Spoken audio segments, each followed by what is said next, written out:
enjoy lunch? Did you clean? Did you clean your plate?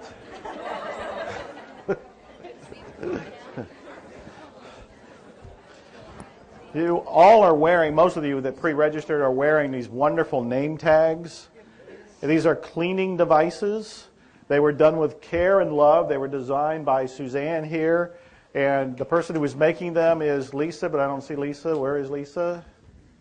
Lisa's not here during her moment. That's interesting. Okay, I'll be doing this again then.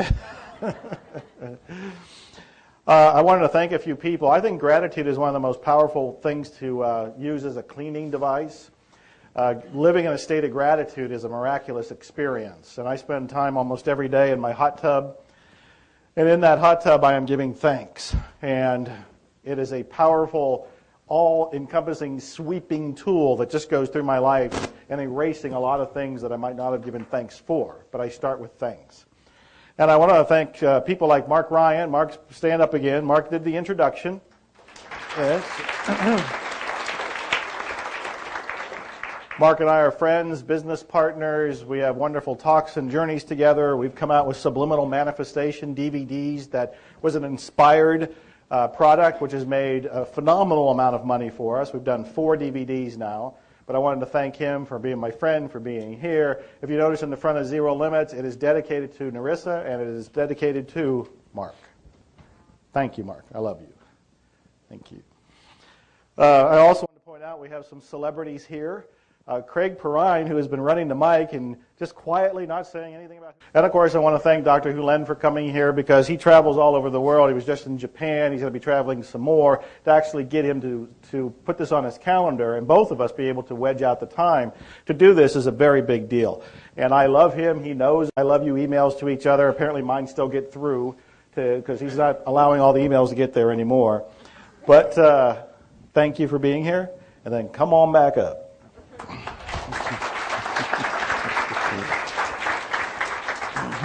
Blue bottle, and I'm going to show you how to make water. As you drink the water, it'll clean the data. Yeah. So how do we do this? So I've already talked about how, and now I'm going to talk about why. And then ultimately, we're going to talk about E, which is the I. So I've done this. And now I'm going to talk about the water. So what you want to do is you want to get a blue bottle. So it's a blue bottle glass. It must be glass. It cannot be plastic.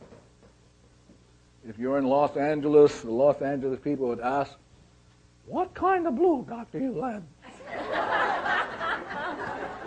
Does it have to be dark blue? How about light blue? Well, any kind of blue.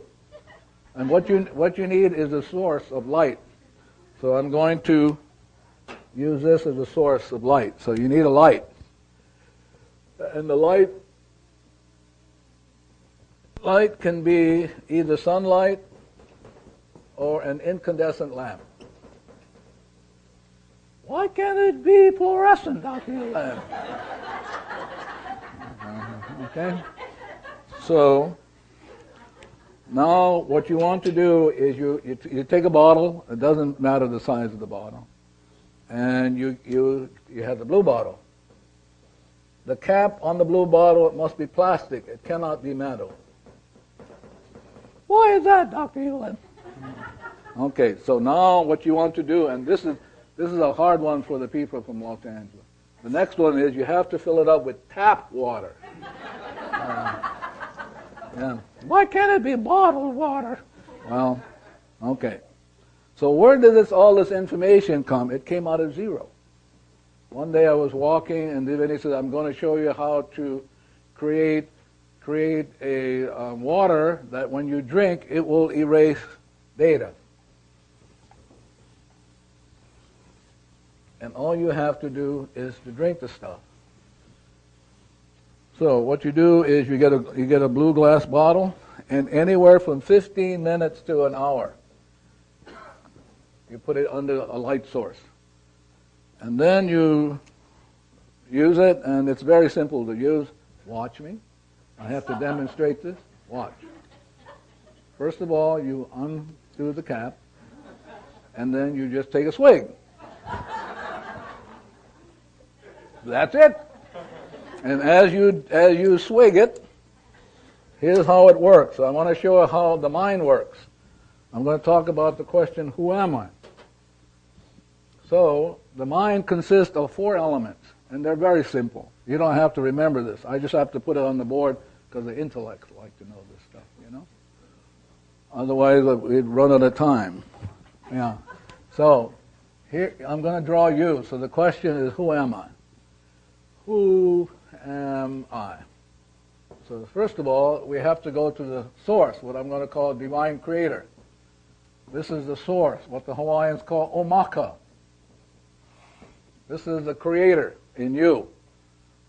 So that's it. This is who you are. You're part of this creative process. And then below the creator is a superconscious. The super C. Some people call it spirit. The Hawaiians call it the Aumakua. Aumakua. Aumakua meaning across all time and space. We'll come and we'll review this. And then the other thing is that Christians will call this Holy Ghost. So there are different names for it. It doesn't matter. All you have to know is you got one of them. Yeah. Yeah. If you don't have one of them, that means you're dead. Really.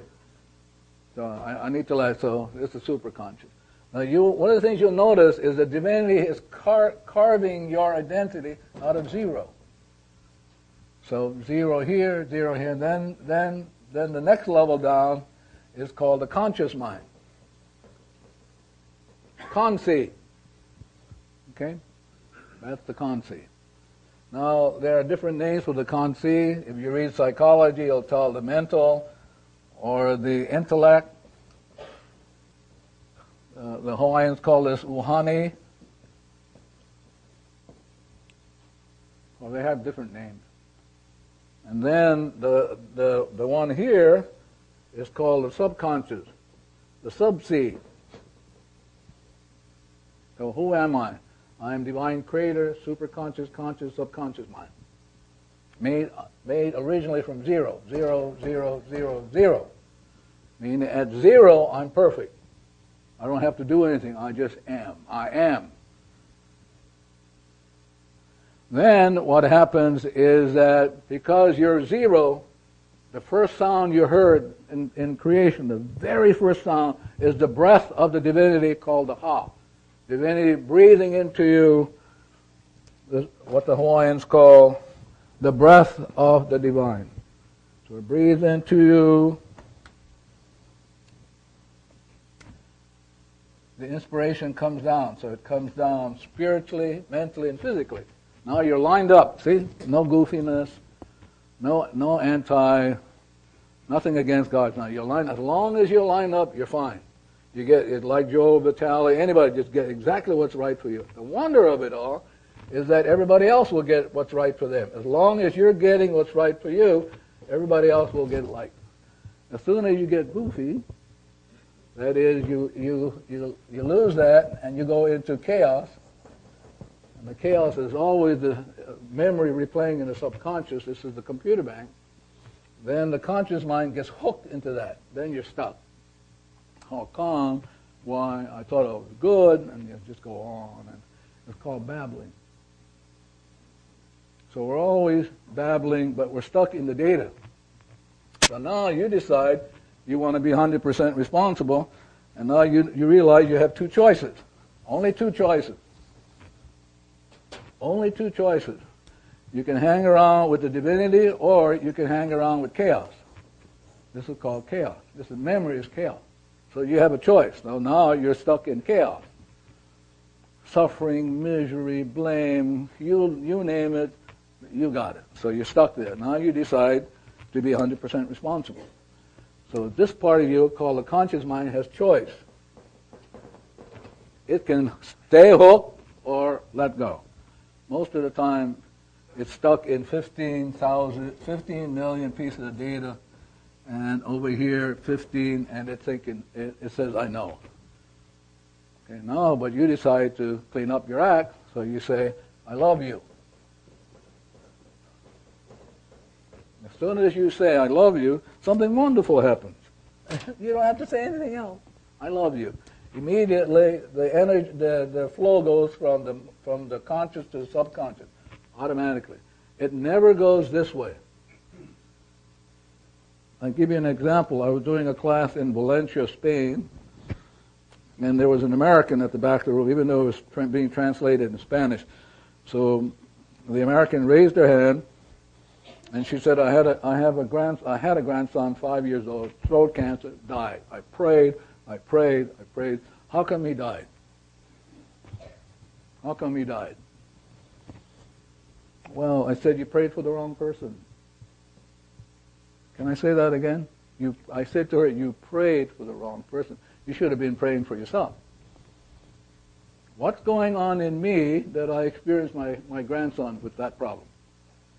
So she was praying for the wrong person. So now, let's assume we're her, and let's assume this is her grandson. That means if the grandson's stuck, she's stuck. The Hawaiians call this aka cord. That means it's a pull, the jerk, like that. So now you're both stuck. But we keep thinking that's the problem here, when the problem is over here. So now you decide you're going to be 100% responsible for whatever's going on. You don't know what it is. I love you. Energy goes up. Immediately it goes up to the superconscious. Just goes up. It just does it automatically, because that's the way the universe runs. Then it goes up here, and you're saying to the divinity, I want to make amends for whatever is going on in me that I experienced my grandson with throat cancer. Well, divinity's got to respond.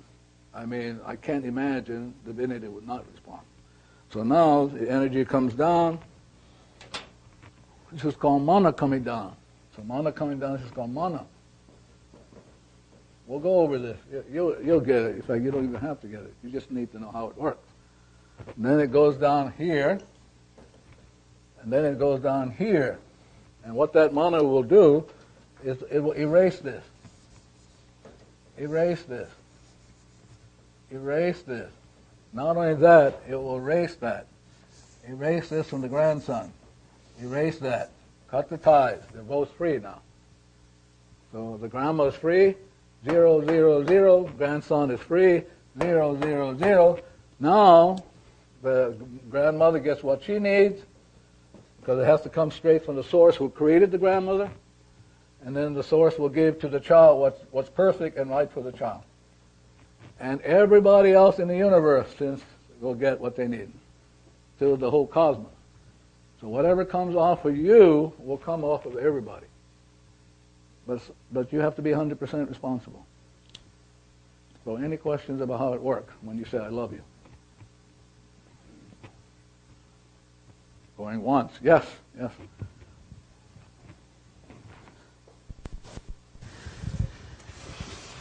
When we ask what's going on in me, is there an expectation of an answer?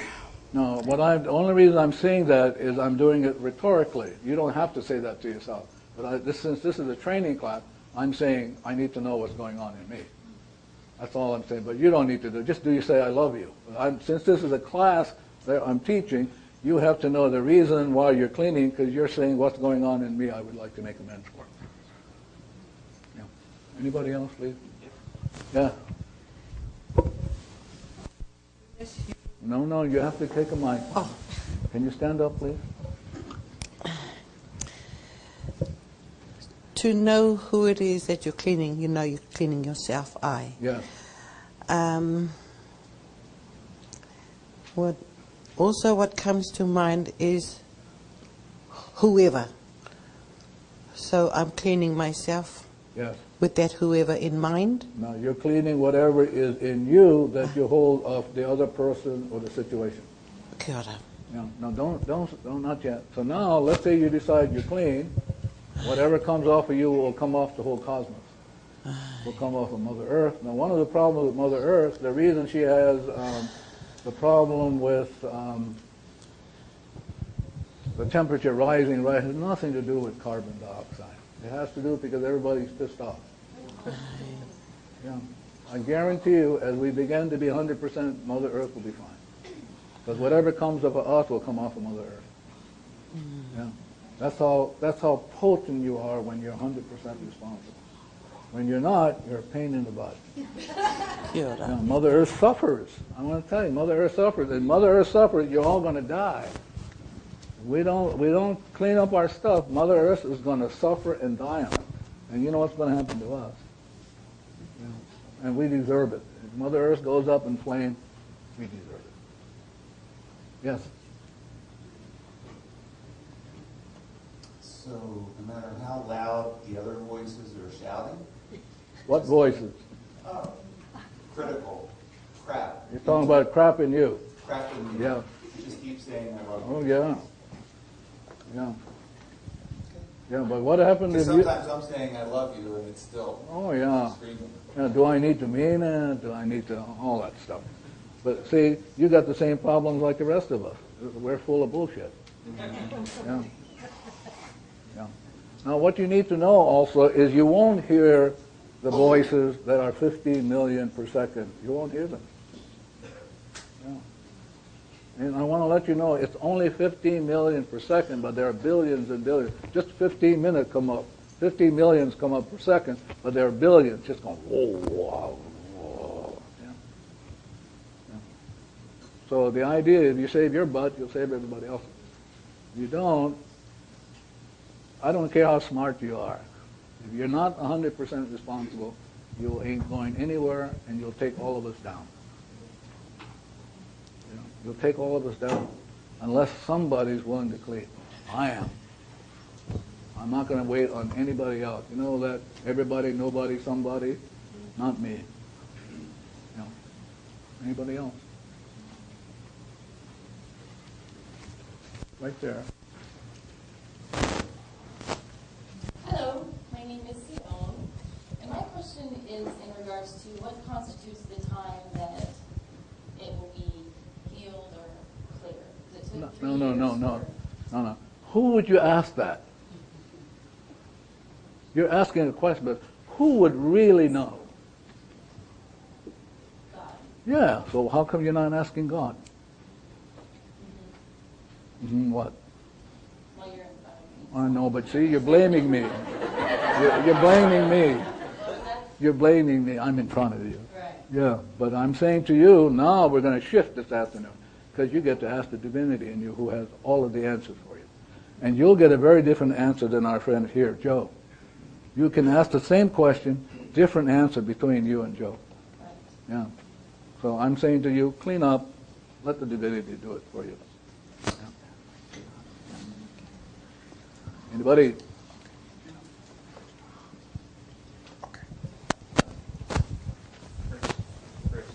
Now remember, here's what we're putting up with.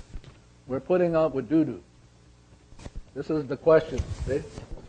And we're all, I mean, I have to let you know, in place of, for example, and I'm saying I'm okay with it, but if you're asking questions, you don't know those questions have an impact on a woman trying to give birth in Africa. You make it harder for her because you're jerking everything around. So please jerk so we can get out of the way. But really, everything that goes on in you is going everywhere else in the universe. And if you're hooked into it, a woman who's giving birth will have a hard time because you're stuck in it. So who was the question? Yeah. Hi. So you said we can just say the words. Say what words? Be clear now. When we're cleaning and clearing. What word are you saying? I love you. Yep, that's all. Do we need to say, I'm taking responsibility? No, you didn't hear me say that. I said just say I love you. But I did hear you say you need to take Yeah, responsibility. but that's what you thought you heard. Didn't I just say you're going to clean? I just say I love you? Yeah. That's all I would say, is I love you. Okay. Yeah. Anybody else?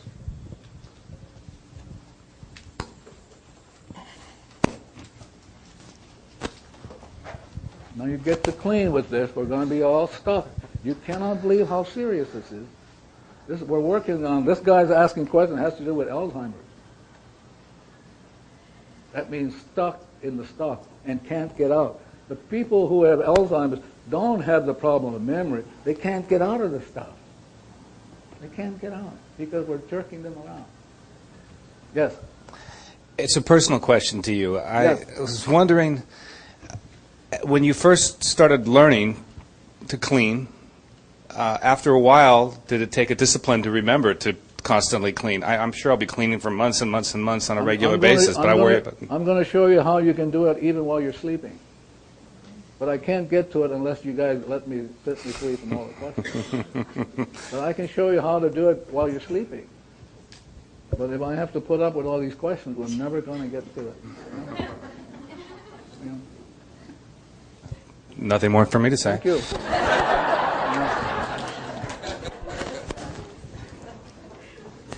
So I want to let you know it's very serious when you ask a question. You keep everybody stuck. I just want to let you know. This is not trying to understand something. This is about letting go. So if you're into trying to understand it, you're going to keep the rest of us stuck. Really. I mean, you got to get down. You think asking questions is just kind of, rhetorical. It isn't. It's serious. Yeah. This is definitely about trying to understand. Yeah, I know.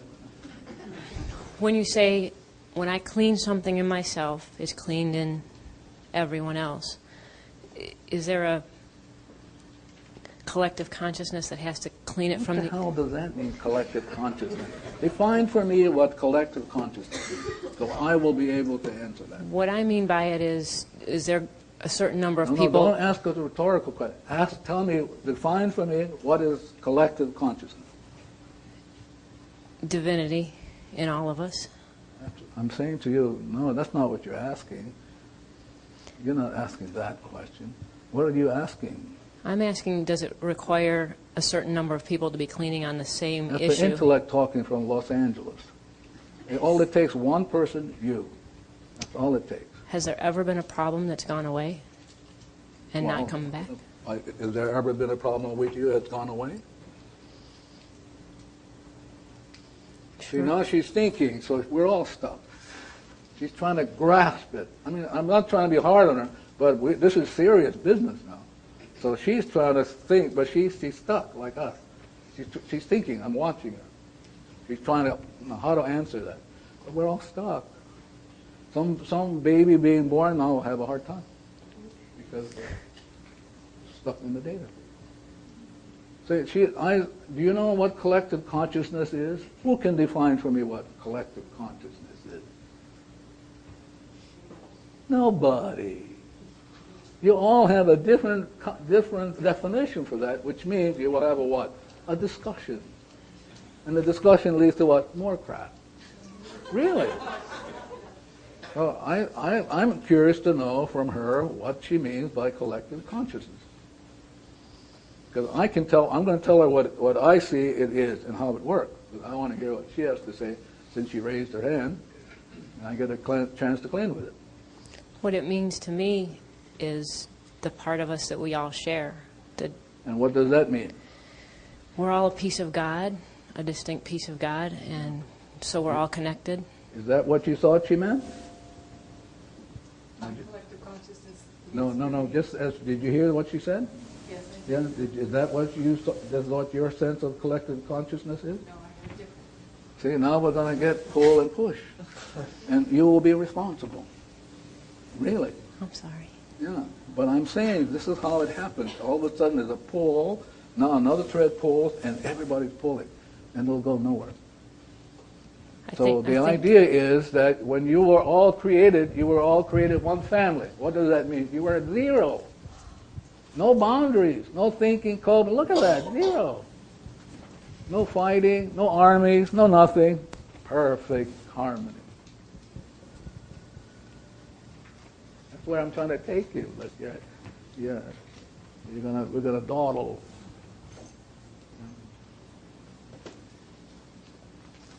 Now's our chance, I mean, I'm willing to clean, so let's get the stuff out of us. Do a spiritual animal, Yeah.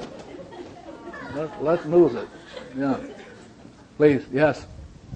Our Cuban friend over there.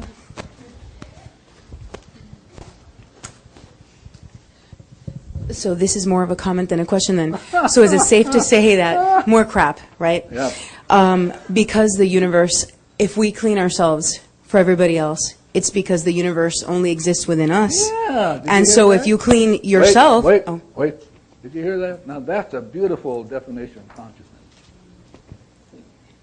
She's saying to herself, the universe is in me.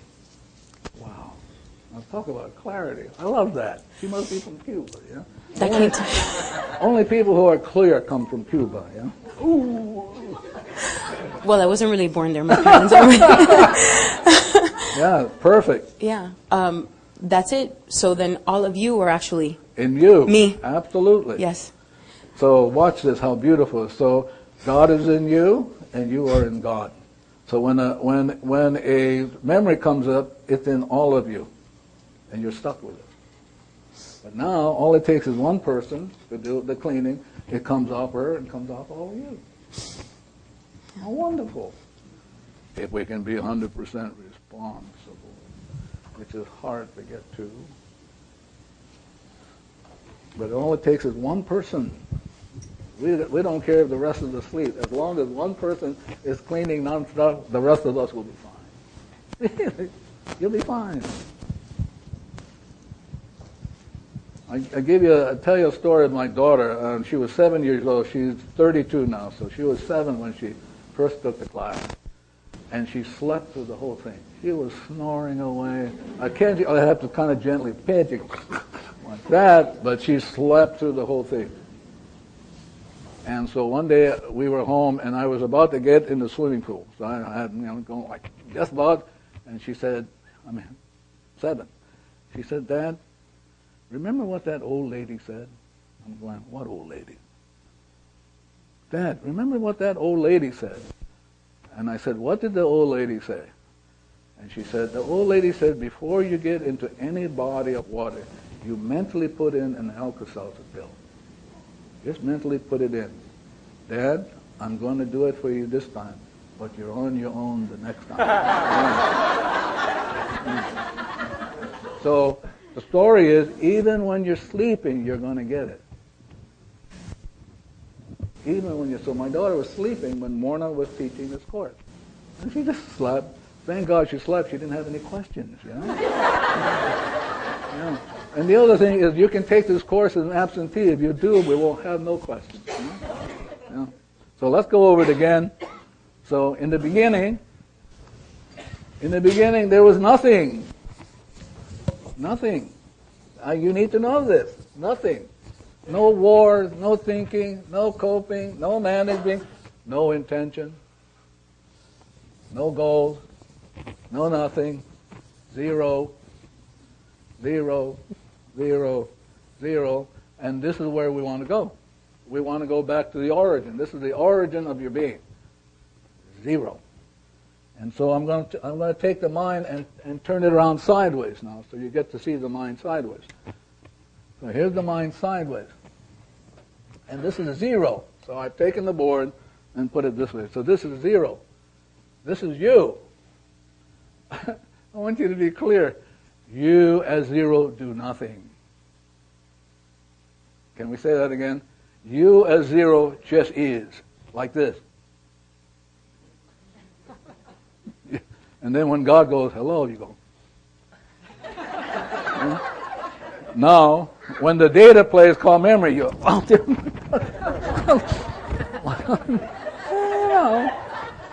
But when the data plays, so I want you to know, data is king. Data is queen. Data governs.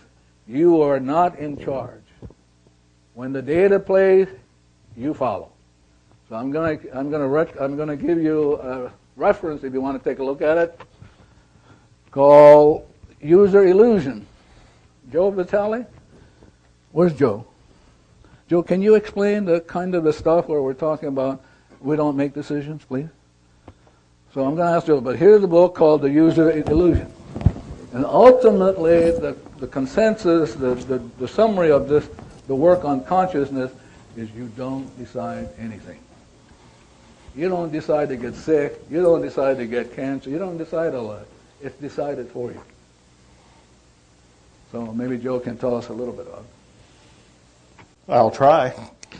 This is a fantastic book. Can I hold it up for a second? And I do reference in Zero Limits. So some of you, how many have already read this, The User Illusion? Some of you wouldn't get it. It's absolutely fascinating because it's pointing out that what you think is in control, your conscious mind, your intellect, your personality is not really in control at all. And in fact, there have been some tests, one of them by Benjamin Levitt, who did a test that pointed out that when you have a decision to reach for something like I'm now reaching for this Pepsi can, that conscious decision actually began on a below conscious level. When it entered my mind, I took credit for it, and I said, oh yeah, I'm going to reach for her can because right now it feels like a great example of how I'm consciously controlling my circumstances, and it seems like this is a good thing to do. All of that took place before it was in my conscious mind. First of all, that's pretty eye-opening in itself. That what you think is your intention. Now, I'm a guy who's taught about the intention. I'm in the movie The Secret talking about the power of intention. I've written books about the power of intention. I now think intentions are old news. I now think intentions are a fool's game, and intentions in many ways are limitations. So first of all, if I have an intention for something, it bubbled up out of something deeper than my conscious mind. If I take credit for it, that's the user illusion. I think I own that. I think, wow, I came up with this wild intention for some business, some product, some book. That wasn't the case at all. It came from something deeper. The real question for me that gets very interesting is, where did it come from? So if an intention, an idea, a thought, actually this is one of my favorite things to do. I ask people to stop for a moment and consider, can you predict what your next thought is going to be? There isn't a single person who can. Those thoughts are just bubbling up. Where are they coming from? If you take credit for them, you've fallen for the illusion. If you sit there and wonder where they're coming from, which is where I think is a good place to be, then you end up wondering, did it come from memory, programs, data, or did it come from the divine inspiration?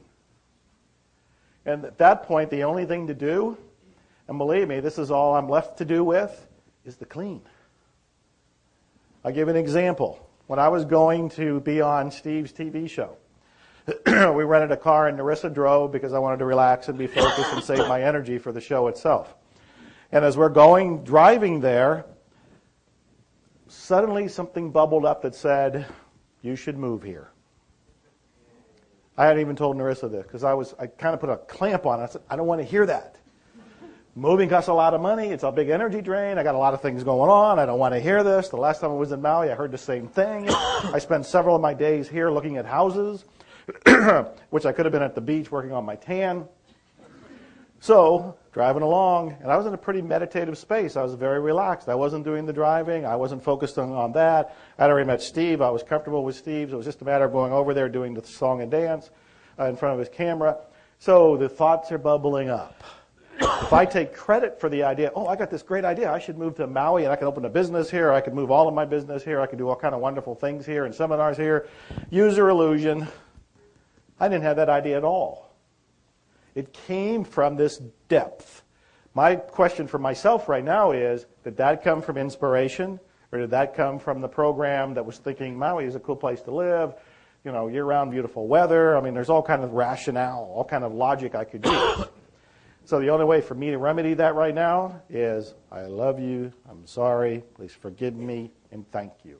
Constant clearing till I can say with some sort of degree of certainty that that was an inspiration. That help? Maybe they want some questions. Question about that? Yes. He's going to bring a mic to you. This is a wonderful book, by the way, The Use Your Illusion. It is at Amazon. Some bookstores will carry it. The author, I can't pronounce his name, Torrey Tranders, Norretrandes. E-R-S. I would just look it up by the title. The user illusion. We'll leave it out for you to take a look at. David has a question. I'm David, okay. So I'm getting that inspiration and trash both come from the divine, and I have a choice?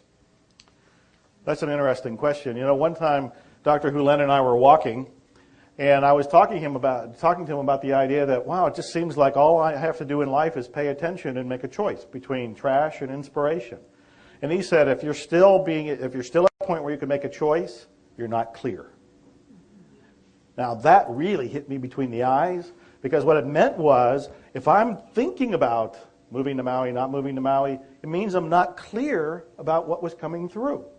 If I am clean, if I am clear, and inspiration comes, I just do it. I just do it. There is no real choice at that point. So Thank you. Let me answer that question. I'm coming from zero now. This is David. This is you, zero. Okay. This is zero. Zero does nothing. That's what zero does. It just is. So let's say I got the mind side. If you've got trash in front of that, in other words, if you got data calling suffering and problems right here, going like that, and this is the divine cannot get through that because that's going against zero and against the divinity. That's what trash will do. It goes counter to zero, okay? So now my friend Joe Vitaly is talking, and he decides to be 100% responsible. So he erases the trash, and now there's no opposition.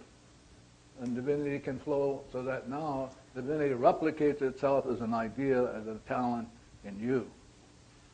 So you have a choice of hanging around with trash, which is old memories in the subconscious. This is old memories in the subconscious. So the subconscious here, like that. So it's sitting on top of the zero.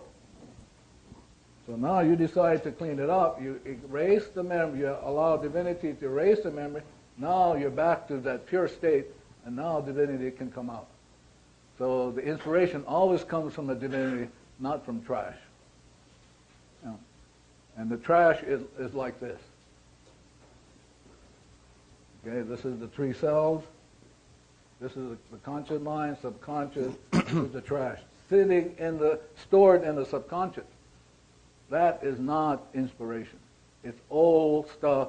That's what Shakespeare called for bemoan moan. It's going to keep playing again and again unless you decide to ask the divinity to erase it. Now here's where the inspiration comes. The inspiration comes from zero. In other words, there's no blocks, and now the inspiration comes down. So inspiration always comes from the divinity. Trash comes from the storage in the subconscious. I'm still thinking about it. I don't know where the trash comes from. You put it there. I have put it. No, you did put it there. It's stored now because of the eons and eons and eons. Now it's stored there, and as long as it's stored there, it's going to play. So you show up in this lifetime, you meet the same people, you have the same fear, you have the same physical problem. It's old stuff. But now you decide to let it go. You allow divinity to erase it. Now you have new information come in called inspiration. Brand new, never given before. Never, never. It's an absolute new information. Okay, so any questions about how to do the solar water? Yes? Yes? You need a mic so we can all hear you. Could I pour it into here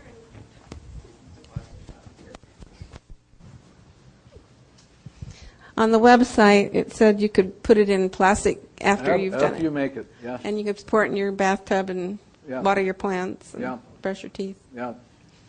What happens is the way we do it at our house, because we drink gallons of it every day, is we have several gallons of water that we've taken out of the tap. So all I do is just do one bottle, and I take one, put one drop in each, and then the whole stuff will be solar.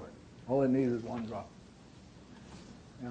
So if my grandchildren come and visit me,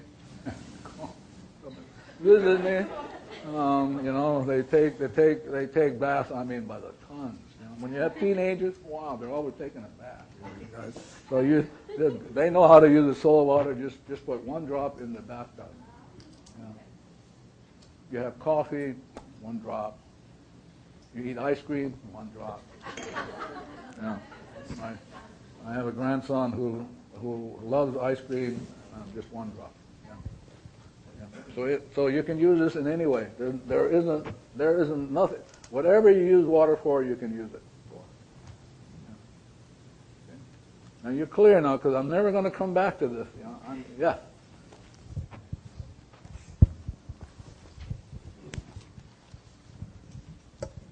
Can you put it in before you cook, or would it change? I'm sorry? If I were to put a drop of water and I were to cook something, would it make that water just... If the water solar, all it requires is one drop in anything. Oh, anything, it doesn't matter. Yeah. Okay. Yeah. Thank you. Sure. Divinity just makes it easy, you know. As the old Hawaiian saying going, easy does it. Easy. So any questions about this? I can let this go? Okay. Somebody's calling me? We're okay? All right. Raise your hand. The invisible lady. Okay. So we got the ha. We got the ha in there, and we got the y. Ha. And I'm going to take you to that. And y. E. So now all you have to do is say Hawaii, and that's the cleaning process. So ha means the breath of the divine, water means the water of the divine. So now you got a double combination when you say the word Ha-wa-i or Ha-va-i.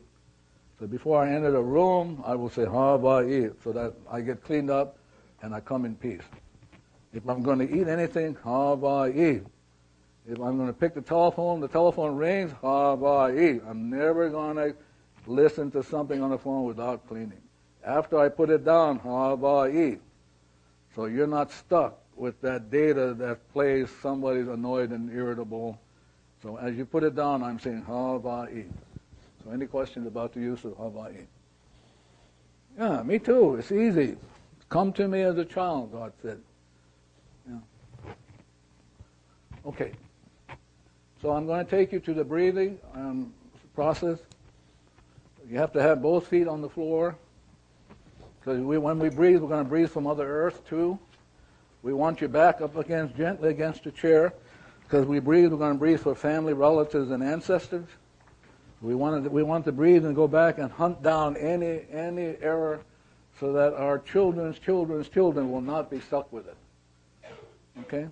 So you got both feet on the floor, back to your side.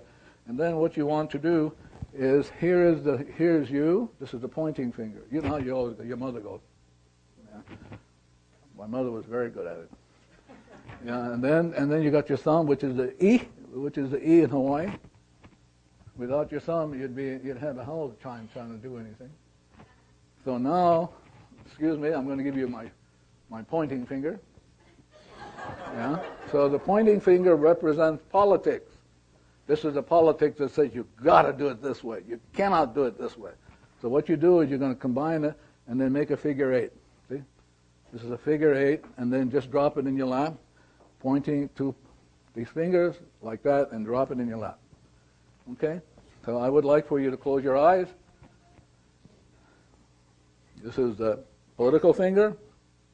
This is the pointing finger. You're combining them because you want to make sure you're going to be one with divinity. Then you do it, figure 8. Infinity sign, see? Yeah. So now when we do the breathing, divinity is going to go, well, just go deep in our soul and just look for the data to clean. Since there are many of you, more data will get clean. Okay? So now you have it in your lap, so if you would close your eyes and just listen. I will walk you through one round. So you're going to breathe through your nose. That's number 1. Not through your mouth. Why through my nose, Dr. Hugh Lin? The reason why is a higher level of consciousness. So as you breathe in, it's going to be a natural breathing. So you breathe in gently, and in your mind you're counting up to 7. 1, 2, 3, 4, 5, 6, 7, or however you count.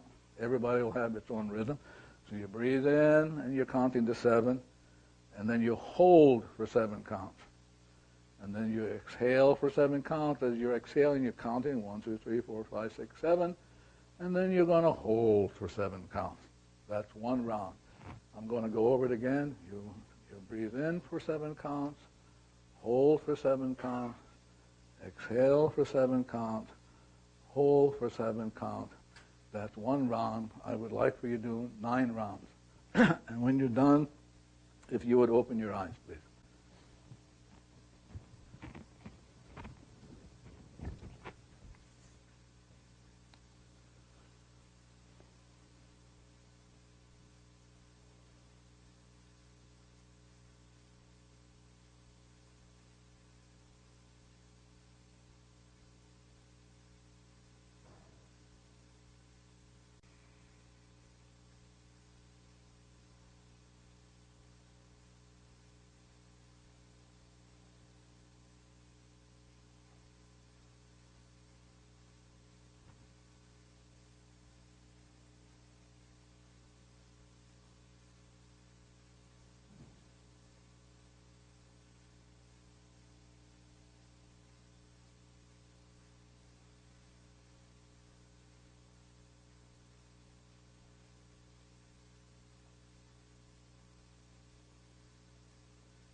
I'm going to define Ho'oponopono for you.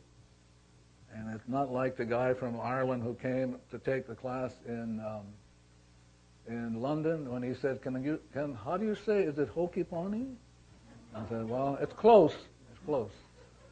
But so instead of you're saying hokey pony, I want you to say it correctly, because in Hawaiian it's very important to pronounce the word correctly. Okay? So it's ho'o. This right here is an okino mark. And so it means to give that O a punching sound. So it's ho-o. Ho-o. Not ho, like Santa Claus. Yeah, so pono, pono. So ho'o, pono, pono. And it simply means to correct an error.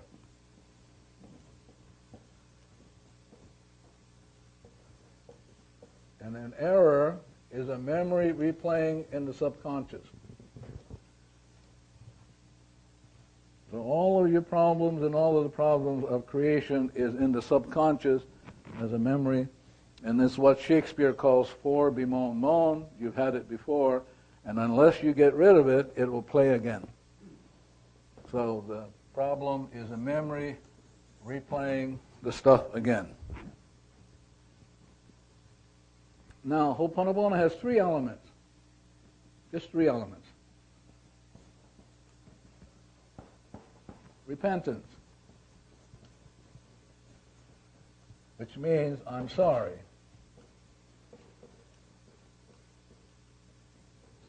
What are you sorry for? I'm sorry for whatever is going on in me, that my mother's angry at me, or somebody's angry at me, or I'm having financial problems. Something's going on in me for which I would like to make amends. So you're saying I'm sorry to whatever is going on in me that I experience as a problem replaying. So it's old stuff. You've had it before. You came into this lifetime again with it. Unless you get rid of it, it's going to come back again with you. Then the other one is forgiveness.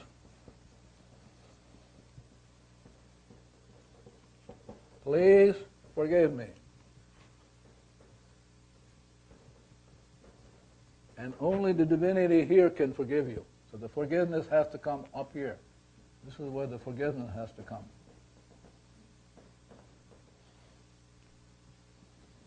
And then finally, transmutation. And what does transmutation look like?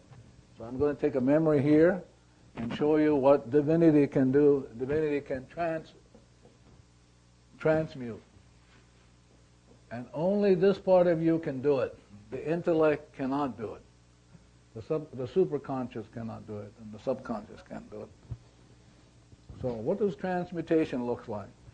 Here's the memory, which is a problem. So now the mana comes down into the subconscious, and what the divinity will do is will take this memory and purify it. So it will begin to dismantle the memory. But the energy is there, but it's pure energy. So now it's pure energy. So what the divinity will do, it will do the next thing, pull that energy out and put it back up here in the omaka. Just pull the pure energy so it can be used again. Pull it up, put it up there. So now you have a void. Well, divinity has transmuted that memory to pure energy, pulled it out, void, and now divinity says, now I can put inspiration in there. So now the inspiration comes down. And so every time you do, I love you, thank you, drink the solar water, you do all this stuff, as long as you're cleaning, this thing will just go on forever and ever. The minute you start asking questions, you're thinking, how come, why, the whole thing jammed. Before I have Dr. Hью Lin, can I have one of those pens too? Which choice would you like, sir? Blue. Yes. I'm a blue man. Thank you. Before I have Dr. Hью Lin come back up here, do you have any questions that maybe I can answer for you? No questions at all. You're all at 0.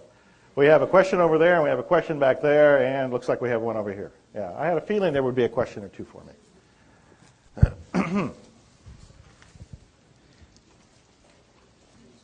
My question is, my mother tongue is Italian, so how would it be to translate into Italian, I love you, I'm sorry? So I could say it in Italian, of course, isn't it? Yes, I would definitely say do that, and I would definitely love to know what the phrases are in Italian, because I think it would be very poetic, and I think that would be another reason for me to say them in a different way. So I would welcome it. I'd love to know. I'm sorry, mi dispiace. Please forgive me. Per favore, scusami. Perdonami. I love you. Ti amo. Ti amo is what I say to Narissa all the time. You mean I've been cleaning for 8 years and I didn't even know it beforehand? Ti amo. Ti amo. And grazie. Thank you. Yes, Grazie. of course. Thank you. Wonderful contribution. Thank you. My friend is a nurse at a psychiatric hospital, and she your suggestions for raising the consciousness of the staff at that hospital so they can have some miracles for their patients? That's a wonderful question. I'm going to begin the answer of it, but then I'm going to allow Dr. Hью Lin to continue it since he was actually at the hospital where that difference was made. When I was researching the book and I spent time with him, I asked him about how he went through the process of causing that cleanse in that hospital. And again, he always came back by saying he wasn't working on the hospital, he wasn't working on the patients, he wasn't working on the staff, he was working on himself. One of the things he did was, as he started in the first few days, he noticed as he walked through the halls that the walls, the paint, the building seemed very unhappy. Now that sounds very strange, but I'm used to that with him because we actually came into this room yesterday, and we came into this room, I guess it wasn't yesterday, but earlier this morning, to get a feel for the room. And we actually were looking at the walls, we were looking at the floors, we were letting it speak to us. When he was doing it at the mental hospital over there, and he was saying, I love you, I'm sorry, please forgive me, again, just cleaning himself without anybody making any request of it, certainly not him, somebody decided to go and repaint the walls. Changes like that were being made that on one level seems like that's can't be related in any way, shape, or form. But also, as he kept doing it, some of the patients who had to be shackled didn't have to be shackled. Patients who had to be sedated no longer had to be sedated.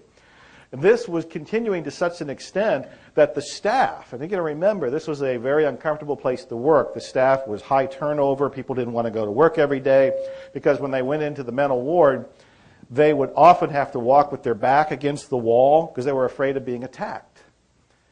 Dr. Lin just kept doing his cleaning again on himself, and the patients were getting better, the walls were getting repainted, some remodeling was being done, and the staff would say, I don't know what you're doing, but whatever you're doing for the patients and everybody else, please do it for me too. The answer to the question is that it was one person working on himself that was influencing the building and everything in it.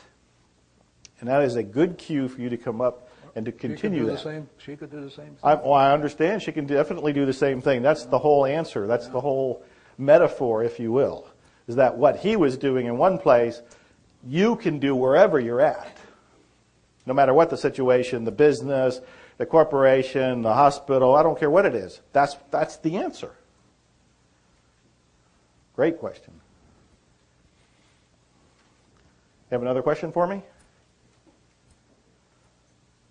Way over here. Can you raise your hand again so he's trying to find the best way to get to you.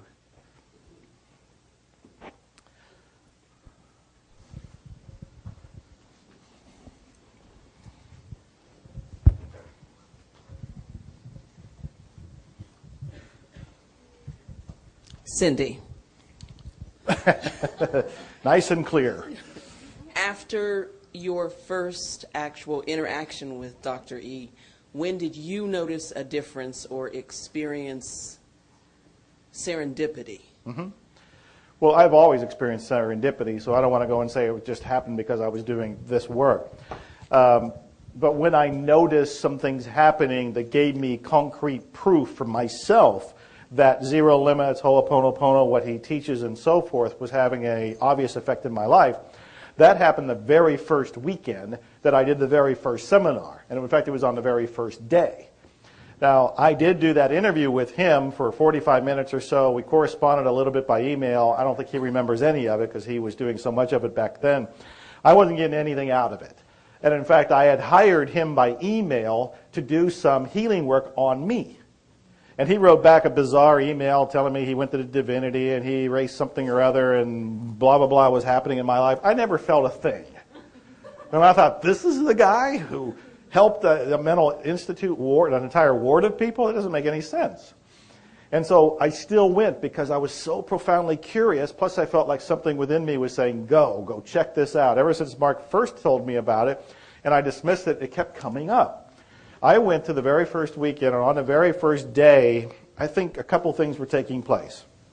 One is, by being in his energy field, I think I caught some of that. Much like a tuning fork or a getting up at one that's already tuned beside it, they start to go into the same tune. I started to feel like I was merging with that. I don't think I was thinking that consciously. That's how I rationalize it today and explain it today. The second thing is, I really caught the idea that saying, I love you, I'm sorry, please forgive me, thank you, was really profoundly easy. It didn't cost me anything, and I could learn to do it pretty quick. And so I was starting to do it. Now, at first, I had to remind myself, not force, I was going to say force myself, but remind myself to keep saying it, because it was unusual. So I kept saying it. That evening, I had the beginnings of a urinary tract infection. And I thought, well, shit, what's this all about? You know, I don't need this. It's going to make everything uncomfortable, and I want to focus on what's going on. And then I thought, wait a minute. He says I can clean on anything. Let me clean on this. So while I'm just having the awareness of this health problem, I just kept thinking, I love you, I'm sorry, please forgive me, thank you. Now, keep in mind, I don't know where that little affection was starting. I don't know where it came from. I didn't care. I didn't try to be intellectual about this. I didn't play Sherlock Holmes. I didn't play my own doctor. All I was focusing on was this idea that I wasn't feeling good in that particular moment. Let me see if I can clean the problem. Next morning I wake up, it's gone.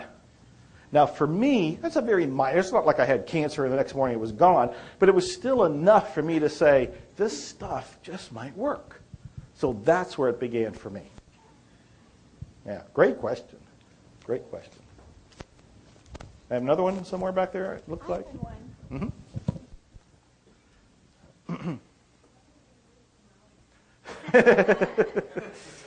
She just asked, when am I going to move to Maui? As soon as I'm totally clear about Maui and what that message is all about, then then I won't have to make the decision. This decision will be made. But right now, I was just talking to Mary about it a little bit earlier, and the truth is, it was bringing up a lot of garbage in me.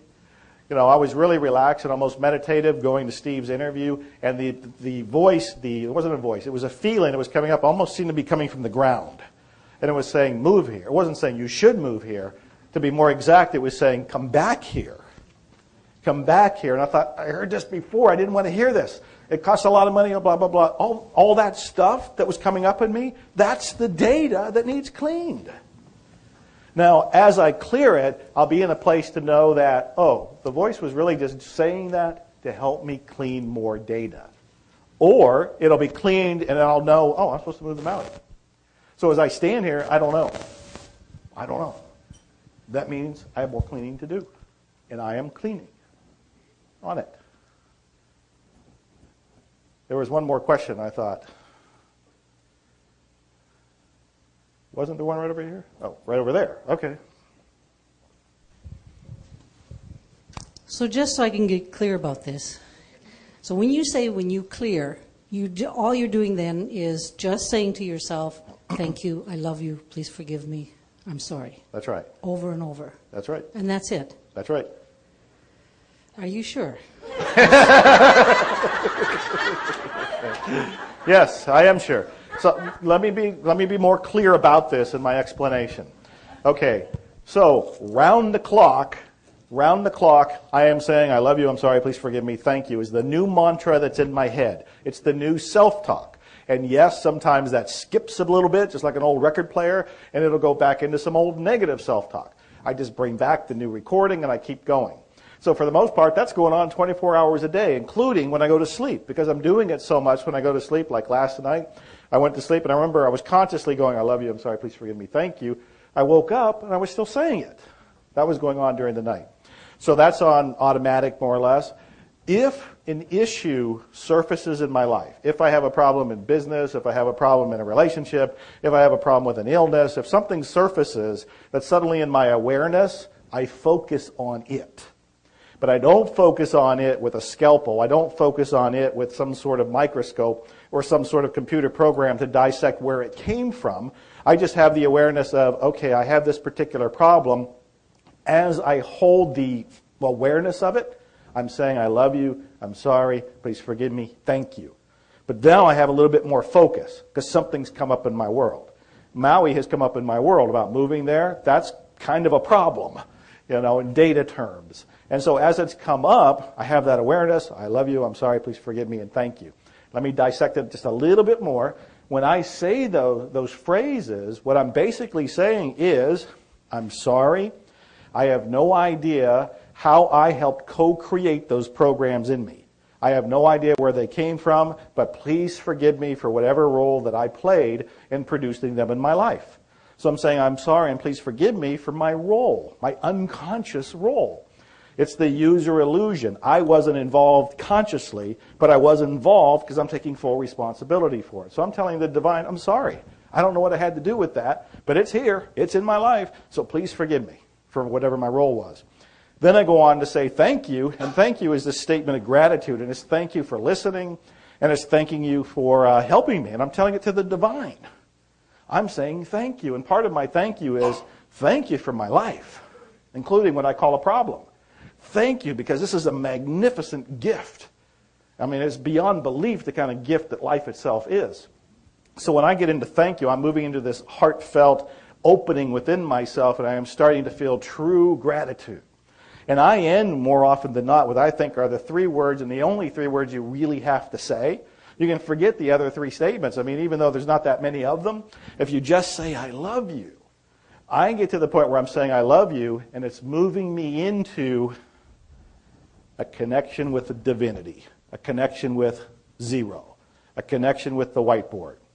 If I'm saying I love you and I really start to feel it, I have been saying this. You know, I opened for Donald Trump in Chicago a while back.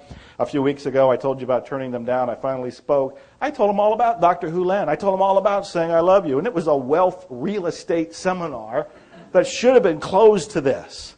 I got a standing ovation. These people were moved to tears. Narissa filmed most of it, and 6 minutes of it, the ending, is on YouTube, where you can see that people want this. They want this, and part of the ending that is moving people so dramatically is when I get into that space and I'm saying, I love you, and I'm saying I love you with this sincerity that is reconnecting me to the divine, and that divine is erasing the programs, the data, the negativity, the beliefs. And when I get to that place, I swear, folks, it's like a state of rapture. It is almost indescribably blissful. People often ask me about my goals, my intentions, things like that, and I say I don't have them anymore. That basically I live in a moment-by-moment state of awe and wonder. And that by letting go, by constantly cleaning, I get bigger and better things that I might have intended to have. My little pipsqueak of a little ego would have said, wow, it would be fantastic to have this island house of some sort. But if I let go of that intention and I keep cleaning, the divinity comes through with an inspiration that dazzles me in its colossal beauty and magnificence. And it's bigger than what Joe would have thought. So yes, all I'm doing is cleaning, but all I'm doing is the most powerful, sweeping, transformative phrases and tool that I know of to date. And you know, even if you didn't want to do all of them, just say I love you. And he is right. He told me in the first weekend, you don't have to believe it, and you don't even have to feel it. By just saying the words, you will start to feel it. You will start to go in that direction. When you hit that direction and you go towards zero space, there ain't nothing better. There was another question? Oh, over here.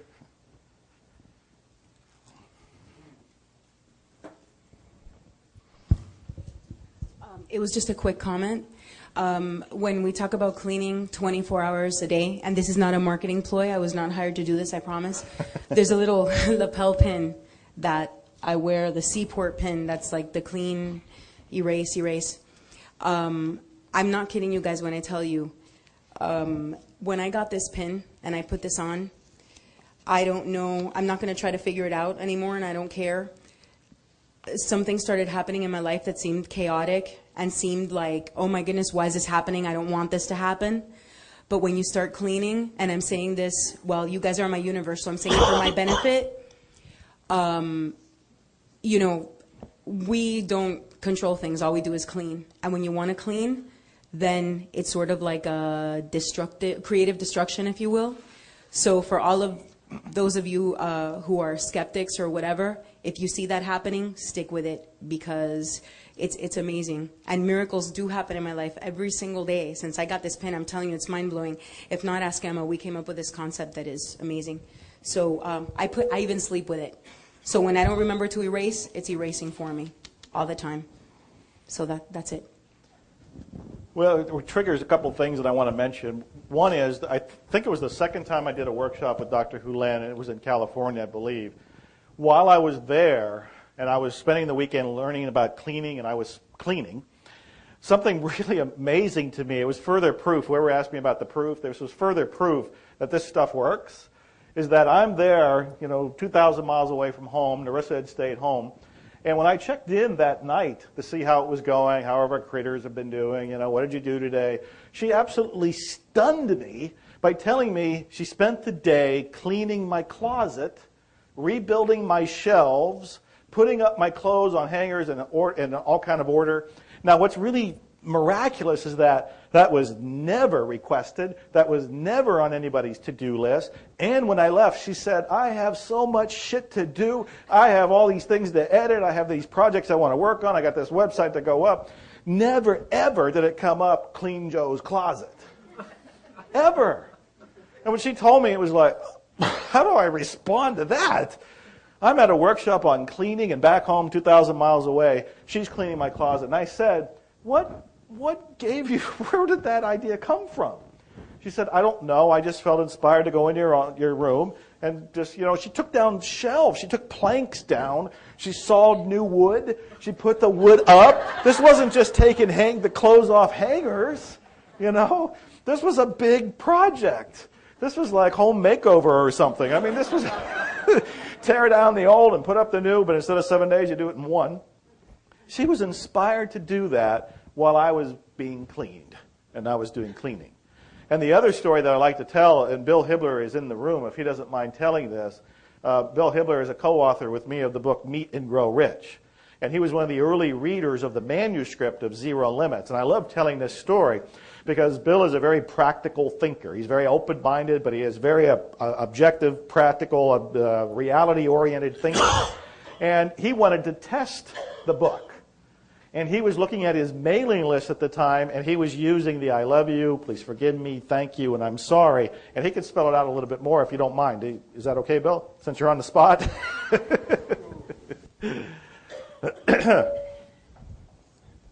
Joe, I love you, I'm sorry, please forgive me, thank you.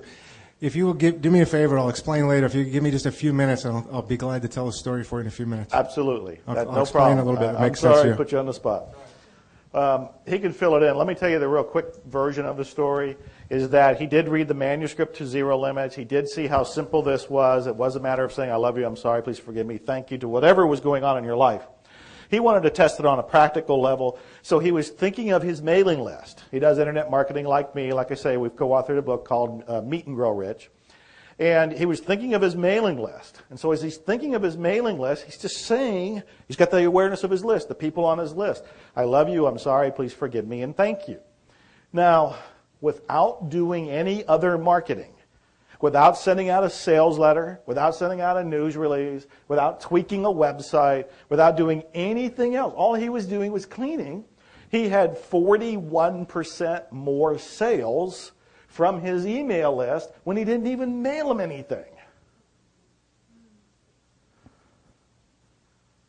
Is that not powerful, overwhelming evidence? And yes, let's go over there, and maybe Bill can check in and fill me in there. I just want to witness for a moment. I'm not being paid to say this. The first time I met you was in Austin when Chopra came. Oh, yes. And I heard the words, and I started using them. And I'm in a transitory. I just retired, now I'm retiring again. And I kept saying the words. And then I read the book. And I was up all night reading the book.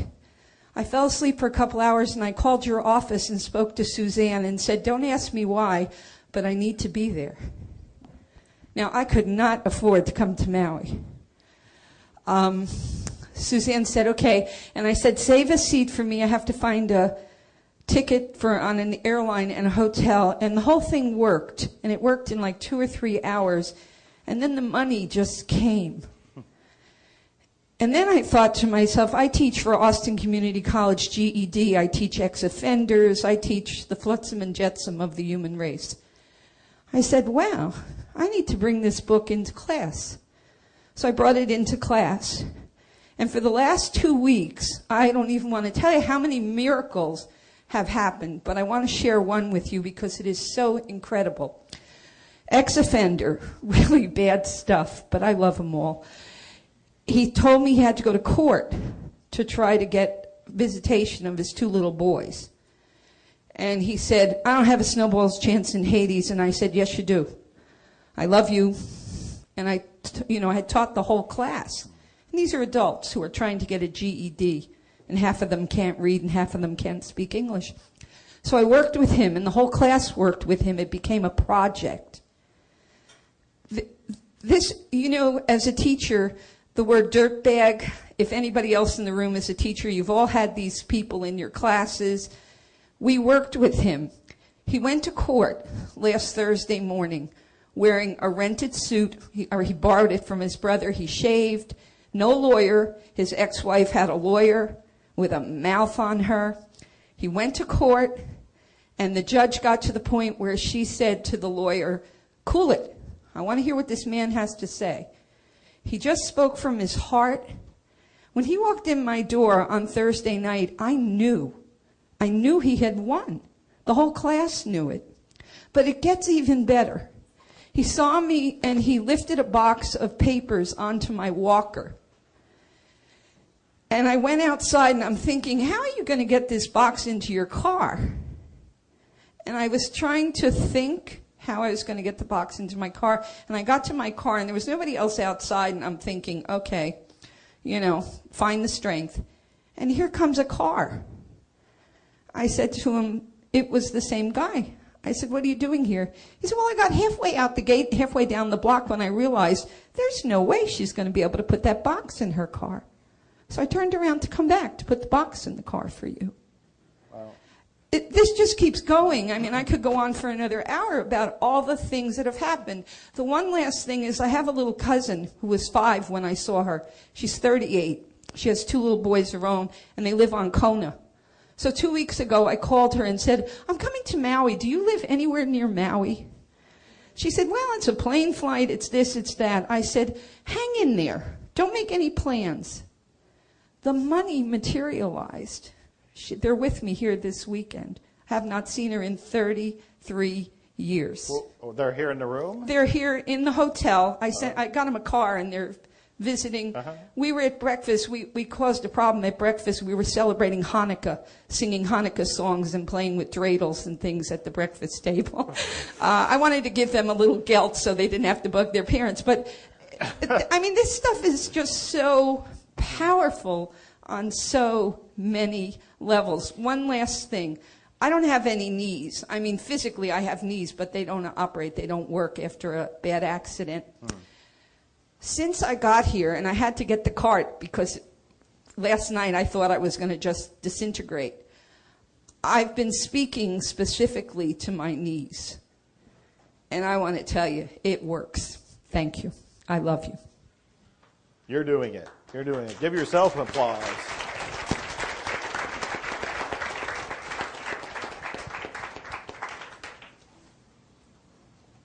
Bill, do you want to add to my story, or did I cover it? Okay. Any other questions, comments? Oh, Bruce. I've got a question. I want this answered by you and E. Haleakala at some point. When I listen to E. Haleakala talk about cleaning and what it really means, how it affects all of us, how the sick grandson is sick in all of us. I think if I could be aware or touch it just once in a while, that awareness that they all live in me, why would I ever stop cleaning? And the challenge I find is I'm a typical human. I have a lazy mind. I don't think about that. There's nothing to remind me of that. And so I don't feel the responsibility, even if I intellectually know it. And I want to know if there's a way for me to remind myself of the responsibility that I have to the entire universe, or however that's framed. You want to take that, or do you want me to? I'm sorry. He wasn't listening. You know, one of the things that I used to do, because I've heard so many people that are positive thinkers would do this, is that they remove all negative influences from their room. Mark Victor Hansen, for example, Jack Canfield, they don't allow the TV to be on, they don't allow newspapers to be on, they don't allow negativity, they don't allow gossip, no complaints, anything. I love that. I admire that. It's an idealistic way of being, and I think, boy, you are in a protective bubble when you do that. What an energy field that must be. Then I asked Dr. Hugh Lin one time when he was in Wimberley and we were walking and visiting, and I said, do you ever watch the news? He says, oh, yes, all the time. And I said, what are you watching? And he says, I watch the worst stuff that's on TV. You know, I watch about the war, I watch about hunger, and I go, why are you watching that? Because it reminds me to clean. He invites it. Now, I am not quite at that level. Narissa will tell you she likes to watch the steps from my office. Click, click, click. She turns it to something else because she does. I don't really want to see that. But that's a way that he's reminding himself. And that might be a way to remind you. Would you like to come up and add something? Do you want to tell them about your plane being late? My plane being late? One of the stories he likes is that I had gone to a seminar that he was teaching in California. And he actually took me to the airport, and everything was going smooth. Not only there was no security line, there were no problems, anything like that. I just walk right through security, go right through the gate, I go right to my plane, and I sit down, and I'm thinking, wow, this is fantastic. I've been cleaning all weekend. My closet's been rearranged. There's nothing going on at the airport. My flight is right there on time. No problem at all until I see that the flight is delayed. And I think, no problem. I just cleaned. I just keep cleaning. And I have a book. Of course, I always have a book. I'm reading the book. I finish the book. Plane's still delayed. And I think, okay, what am I supposed to do now? Just keep cleaning. And I get the inspiration to do some writing. And I didn't have a computer. I wasn't traveling with one at that time. I do now. And I went and bought a yellow pad and came back, and I started writing. Plane was delayed for 9 hours. And I sat there and wrote a large part of Zero Limits in that airport. There were people all around me that were screaming. There was one person who was red-faced angry, like they were going to somehow pull a plane out of the sky just for her, you know, and wheel it over. Here you go. Here's your ride. Sorry for the delay. But no, that didn't happen. So they just stayed angry. You know, some people were just kind of grinding their teeth and very impatient. Some people read. They just went with the flow. Some people tried to get another flight. I was totally fine to be in the moment, and I took it like the divine, if you want to call it that, whatever you want to say was the inspirational source, was saying, you're writing this book. Again, I'm not creating, I'm just agreeing. You're writing this book. Here's a great opportunity for you to write for about 9 hours with no interruption and fresh after doing a weekend workshop. And that chapter is in the book. I don't remember which chapter it is, but that chapter I drafted, it ended up in the book. And this was an example of, I didn't complain with the moment. I didn't argue with the moment. I went with the flow. I kept cleaning, and I ended up with something that was pretty wonderful.